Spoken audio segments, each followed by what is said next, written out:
तुषार कोळी यांना ओळखतच असाल, जे कुलाबा कोळी जमातीचा कुठलाही सण असू दे किंवा जेजुरीचा पवा, ते त्या डेकोरेशनसाठी कायम सज्ज असतात. त्यात त्यांची बायको त्यांना कशी मदत करते, तर चला आपण भेटूया लीना तुषार कोळी यांना. नमस्कार, माझं नाव श्रीमती लीना तुषार कोळी आहे. माझं शिक्षण 12वी पास आहे आणि मी कुलाब्यातच जन्मले आहे आणि माझं लग्न सुद्धा कुलाब्यात झालं. लग्नाआधी मी ट्युशन घ्यायचे आणि लग्न झाल्यानंतर 2 वर्ष माझ्या मिस्टरांनी मला काहीच करून दिलं नाही. मला मुलगा झाला तर मी मुलाचा सांभाळ करत होतो आणि मग कुलाबा कोळीवाड्यातून मी ककोपरडला राहायला गेले. तिथे मग थोड्या वर्षाने माझे मिस्टरांचा आर्टवर्कचा आणि डेकोरेशनचा बिझनेस आहे. तर ते सुरुवातीला बॅनर पेंटिंग करायचे, तर त्या बॅनर म्हणजे ते स्वतः पेंटिंग करायचे. पण नंतर जमाना बदलला, डीटीपी वर्क आला, कम्प्युटरचा जमाना आला, तर कम्प्युटर प्रिंटिंग होऊ लागली. तर ते मला म्हणाले की तू कोर्स कर डीटीपी, म्हणजे मला मदत होईल, कारण की मला ते अशक्य आहे, ते करणं मला जमणार नाही. तर मी डीटीपीचा कोर्स केला. तेव्हा माझा मुलगा होता छोटा, 3-4 वर्षाचा होता आणि मी कोर्स केला. मी हळूहळू मग मी काम करायचा प्रयत्न केला. त्याप्रमाणे मी कामं करून दिली त्यांची, म्हणजे बॅनर डिझाईन, थोडंसं छोटं मोठं ग्राफिक डिझाईन. आणि आमच्याकडे एमटीडीसी आणि इंडिया टुरिझम ही कंपनी आहे, त्यांची आम्ही कामं घेतो. तर त्यांचे मोठे मोठे प्रोग्राम होतात किंवा एक्झिबिशन स्टॉल होतात, तर त्यांचं ते आर्टवर्कची डिझाईन ती मी करून देते. म्हणजे त्यांचं काही जास्त नसतं, त्यांचं इझी असतं. थोडंसं त्यांचा लोगो, त्यांच्या कंपनीचं नाव, असं काय ते फिक्स, म्हणजे हे कम्प्युटर डिझाईन करून ते मी त्यांना असं करून ते हेल्प करते. प्लस आमच्याकडे कंपनी आहे, तर त्याला जी कामं येतात आम्हाला समोरून, त्याच्यासाठी आम्हाला कोटेशन द्यावं लागतं, बिलिंग करावं लागतं. ते सगळी कामं मी घरातच करते.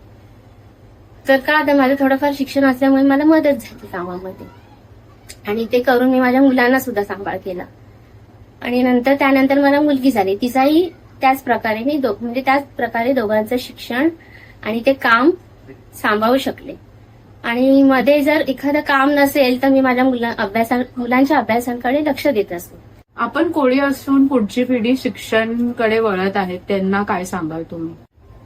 आता ज्याला जसं करायचं आहे तसं तो करेल. म्हणजे आता कोणाकोणाचं शिक्षण कमी असतं, तर बाबा चला आपला जो पूर्वीचा व्यवसाय आहे, म्हणजे आपला वडिलोंपार्जित व्यवसाय आहे, तो आपण सांभाळू.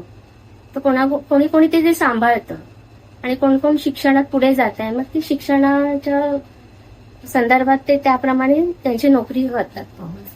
कोणते प्रॉब्लेम्स आले का तुम्हाला आणि तुम्ही ते कसे हँडल केलं? माझं वर्क करताना मला थोडंफार टेन्शन कधीतरी आलंय. म्हणजे का, आता मोठ्या कंपनीचे बॅनर, त्याच्यामध्ये स्पेलिंग मिस्टेक नको आहे, ते निरखून व्यवस्थित तपासून ते बघून नंतर ते प्रिंटिंगला पुढे पाठवायचं. ते पूर्ण आणि जर त्याच्यामध्ये एकही स्पेलिंग मिस्टेक केली की तिथे दिल्लीचे गव्हर्नमेंटचे जे मंत्री असतात ते त्या इव्हेंट्सला ते असणार आणि मग तिथे आपलं काय होणार, म्हणजे मग त्यामध्ये मला एकदम काळजीपूर्वक लक्ष द्यावं लागतं. स्वतःचा व्यवसाय किंवा उपक्रम सुरू करू इच्छिणाऱ्या, परंतु समाज काय विचार करेल किंवा काय म्हणेल या विचारात असलेल्या महिलांना तुमचा सल्ला काय?